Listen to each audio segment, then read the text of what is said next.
आज की हमारी क्लास होने वाली है इंग्लिश पेडागोजी की क्लास नंबर 3, जो आपकी एचटेट एग्ज़ाम के लिए बहुत हेल्पफुल होने वाली है। फिलहाल आपका एचटेट का एग्ज़ाम 4 और 5 जुलाई को होना है, तो अभी उसके लिए ये क्लासेस बहुत इंपॉर्टेंट है। इसके अलावा सीटेट एग्ज़ाम के लिए भी, और जहाँ पर भी जिस एग्ज़ाम में आपका इंग्लिश पेडागोजी पूछा जाता है, उस हर एक एग्ज़ाम के लिए ये क्लासेस आपके लिए इक्वली इम्पॉर्टेंट हैं।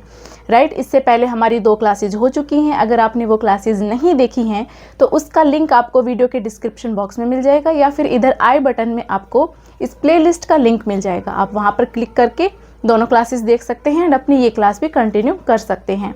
अगर आप चैनल पर पहली बार आए हैं, मेक श्योर चैनल को सब्सक्राइब कर लें। So let get start this class now.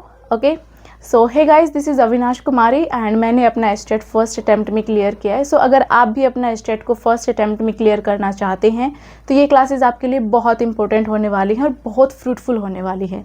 ठीक है, तो अच्छे से ध्यान से समझना है एंड सारा कंटेंट आपको यहाँ पर लिखा हुआ मिलेगा। अगर आप चाहें तो स्क्रीनशॉट ले सकते हैं, या फिर अपने खुद हैंड रिटन नोट्स बनाना चाहें तो वो भी बना सकते हैं। एंड बहुत ही जल्द मैं आपको पूरा जो सिलेबस है, जिसमें child psychology, English, Hindi pedagogy and grammar, साथ में इंग्लिश और हिंदी दोनों, एंड आपका पीजीटी बायोलॉजी के लिए जो सब्जेक्ट स्पेसिफिक है वो कंटेंट मैं आपको नोट्स आपको अवेलेबल करवाने वाली हूँ, तो जल्दी आपको वो भी देखने को मिलेंगी। ठीक है, so now let get start this. आज का जो हमारा टॉपिक है that is learning and acquisition, यानी कि अधिगम और अर्जन। तो ये अधिगम और अर्जन का इम्पोर्टेंस क्या है, हम क्यों पढ़ रहे हैं, कि एक बच्चे के अंदर अधिगम और अर्जन होता है, वो कैसे होता है और ये क्यों ज़रूरी है। क्योंकि ये ज़रूरी इसीलिए है कि लर्निंग और एक्विजिशन जो है ये 2 बहुत ही इम्पोर्टेंट प्रोसेस हैं।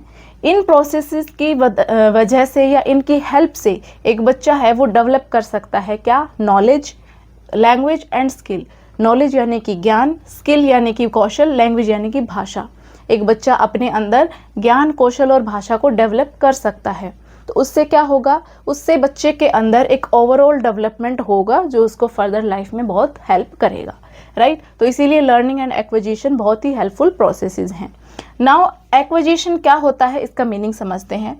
एक्विजिशन का मतलब होता है कि जो नेचुरली एक बच्चा नॉलेज गेन करता है या लैंग्वेज को गेन करता है विदाउट फॉर्मल टीचिंग, कि किसी ने उसको सिखाया नहीं, बस उसने अर्जन किया, यानी कि अपने आस पड़ोस के माहौल को देखकर, अपने जिस भी इन्वायरमेंट में बच्चा बड़ा हो रहा है वहाँ के कल्चर को देखकर, इन्वायरमेंट को देखकर, वहाँ की भाषा को देखकर उसने ये सारा नॉलेज लिया है।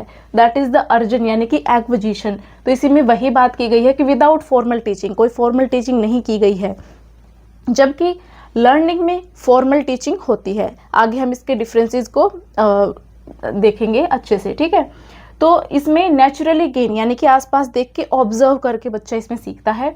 इसमें अनकॉन्शियस और एफर्टलेस लर्निंग होती है। एक्विजिशन में क्या होता है, अनकॉन्शियस, यानी कि बच्चा अगर कॉन्शियस नहीं है, यानी ध्यान नहीं भी दे रहा, तो भी वो सीख जाएगा, क्योंकि पूरे टाइम जिस इन्वायरमेंट में रह रहा है वो अपने आप उस चीज़ को अडेप्ट कर लेता है। तो ये एफर्टलेस होता है इसीलिए।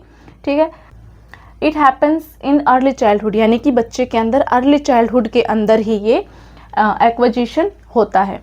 नाउ एक्वायर्स मदर टंग, इसका मतलब क्या है कि इसमें बच्चा बहुत ही जल्दी अपनी मदर टंग को अडेप्ट कर लेता है, यानी कि जो मातृभाषा है, मातृभाषा यानी कि जो उसके घर के अंदर जो भाषा बोली जा रही है उसको बहुत ही जल्दी अर्ली स्टेज में सीख जाता है। तो बच्चे के अंदर मदर टंग डेवलप होना भी बहुत ज़रूरी होता है। वहीं अगर हम लर्निंग की बात करें तो लर्निंग में क्या होता है कि एक सिस्टमेटिक तरीका होता है लैंग्वेज को समझने का या याद करने का। जैसे कि हम पढ़ाई के ज़रिए या फिर टीचिंग की, हमें कोई सिखा रहा है या फिर कोई प्रैक्टिस करवा रहा है या फिर हमें इंस्ट्रक्शंस दिए जा रहे हैं कि आपको अपनी लर्निंग ऐसे करनी है या फिर भाषा को ऐसे बोलना है। तो ये एक तरह से सिस्टमेटिक वे होता है, और ये हमें टीचिंग के थ्रू, स्टडी के थ्रू, प्रैक्टिस के थ्रू और इंस्ट्रक्शंस के थ्रू हम इसको सीखते हैं। तो ये हमारा मीनिंग हो गया, लर्निंग का मीनिंग ये हो गया हमारा, एक्विजिशन का ये मतलब हो गया, हमने समझ लिया कि ये क्या होते हैं। अब इनके अंदर हम इनकी कैरेक्टरिस्टिक्स का डिफरेंस देखते हैं। नेक्स्ट हम देखते हैं हमारा लर्निंग एंड एक्विजिशन में डिफरेंसेस को देखते हैं। बहुत इंपॉर्टेंट है, इनके डिफरेंस के बेस पर डायरेक्ट क्वेश्चन पूछा जा सकता है या फिर हमसे कैरेक्टरिस्टिक्स पूछे जा सकते हैं। तो अगर लर्निंग के कैरेक्टरिस्टिक्स अगर पूछे जाएं तो हम ये सारे कैरेक्टरिस्टिक्स बताएंगे कि इसका नेचर ये होता है, अवेयरनेस ये होती है, प्रोसेस ये होता है, ऐसे, ठीक है। एंड एक्विजिशन का पूछा जाए तो हम ये बताएंगे, राइट। तो अगर अलग अलग कैरेक्टरिस्टिक्स करके पूछ लिया जाए तो पर्टिकुलर हम इसका ये और इसका ये बताएंगे, और अगर डिफरेंस पूछा जाए तो हम दोनों को समझ के आपस में इनको देख लेंगे, ठीक है। तो सबसे पहले नेचर की बात आती है कि लर्निंग का नेचर क्या होता है। लर्निंग का नेचर होता है फॉर्मल एंड स्ट्रक्चरल। कैसे? हमने अभी पीछे देखा था, जो पीछे की क्लास हुई थी उसमें हमने समझा था कि जो भाषा होती है, लैंग्वेज में एक प्रॉपर स्ट्रक्चर होता है, उसके कुछ रूल्स होते हैं, उसका एक प्रॉपर स्ट्रक्चर होता है, एक सिस्टम होता है जो कि हमें फॉलो करना होता है, राइट। हमने एग्जांपल देखा था कि जैसे आई एम गोइंग है, आई एम गोइंग, ये एक प्रॉपर स्ट्रक्चर है, हम इस स्ट्रक्चर के अकॉर्डिंग पढ़ते हैं। हम ऐसा तो नहीं लिखते आई गोइंग एम, हम ऐसा तो नहीं करते ना, क्यों? क्योंकि एक स्ट्रक्चर बनाया हुआ है ऑलरेडी, एक सेट ऑफ रूल्स है जो हमें फॉलो करने होते हैं। तो अगर हम इंग्लिश भाषा की बात करें तो हम ऐसे पढ़ेंगे। ऐसे ही हर भाषा का अपना एक रूल होता है, अपने कुछ नॉर्म्स होते हैं जो फॉलो करने होते हैं, राइट। तो हमारे पास लर्निंग में क्या होगा, एक फॉर्मल और स्ट्रक्चरल नेचर होता है लर्निंग का। जबकि एक्विजिशन की बात करें तो ये नेचुरल होता है। नेचुरल कैसे? कि ये ऑब्जर्व करके, यानी कि अपने आसपास के माहौल में जो देखा उसके अकॉर्डिंग हमने ऑब्जर्व किया और सीख लिया, राइट। नेक्स्ट आता है अवेयरनेस। अवेयरनेस लर्निंग में कैसी होती है? कॉन्शियस होती है। जैसे कि मैंने अभी आपको एग्जांपल देके बताया कि आई एम गोइंग होता है, आई गोइंग एम नहीं होता है, राइट। तो हमने कॉन्शियसली उस चीज़ को समझा कि एम पहले आएगा, यानी कि एक स्ट्रक्चर है, उसमें प्रॉपर रूल है कि पहले सब्जेक्ट होगा, फिर वर्ब होगा, फिर ऑब्जेक्ट होगा, राइट।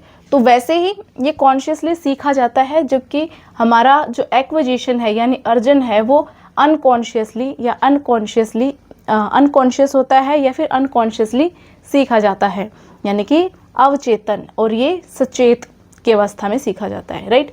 प्रोसेस की बात करें तो लर्निंग का प्रोसेस कैसा होता है? थ्रू स्टडी एंड टीचिंग या फिर इंस्ट्रक्शनल, ठीक है। या तो कोई इंस्ट्रक्शंस दे के हमें बोल रहा होता है कि आप ऐसे करें ऐसे करें, या फिर हमें कोई सिखा रहा है, टीचिंग कर रहा है, या फिर हम खुद स्टडी करके सीख रहे हैं। बट वहीं एक्विजिशन की बात करें तो ये एक्सपोजर से आता है कि हमारा क्या एक्सपीरियंस रहा है, हमारा कैसा एक्सपोजर रहा है, हम कैसे माहौल में रहे हैं, राइट। नेक्स्ट आता है ग्रामर। ग्रामर की रिक्वायरमेंट बिल्कुल होती है लर्निंग में, क्योंकि हमने अभी देखा एक सेट ऑफ रूल्स होते हैं, उसमें ग्रामर की रिक्वायरमेंट 100% होती है। जबकि हमारे एक्विजिशन में कोई रिक्वायरमेंट नहीं होती, क्योंकि हम सिर्फ ऑब्जर्व करके सीख रहे हैं, उसमें जैसा सुना हमने वही अर्जित कर लिया, राइट। उसमें कोई हमें बताने वाला नहीं है कि ये ऐसा रूल है और यही फॉलो करना है। नेक्स्ट है टाइम पीरियड। जो लर्निंग है वो थ्रू आउट द लाइफ हम कर सकते हैं। ये प्रोसेस ऐसा है जो थ्रू आउट लाइफ यानी पूरी उम्र भर हम इसको फॉलो कर सकते हैं, यानी हम सीख सकते हैं। जबकि जो हमारा एक्विजिशन अर्जन होता है वो मोस्टली इन चाइल्डहुड, बाल्यावस्था में सबसे ज़्यादा होता है, राइट।